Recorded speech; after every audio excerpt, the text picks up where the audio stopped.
Swapping variables in Python. Suppose we have a variable x with some value and a variable y with some other value, and we want to swap these values.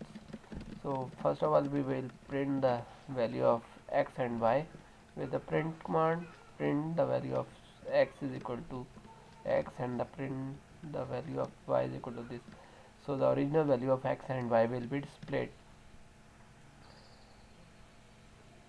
Okay, now we want to swap the values, so we need a third variable as temp to store the value of x.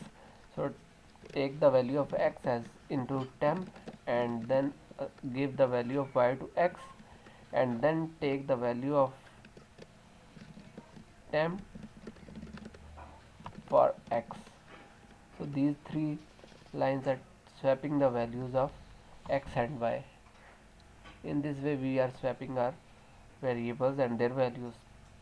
This is one method, and the other method to swap the variables is much simpler and easier, which is one liner. And how we can do is just by putting this statement, which is x comma y is equal to y comma x. In this way we can swap our values simply.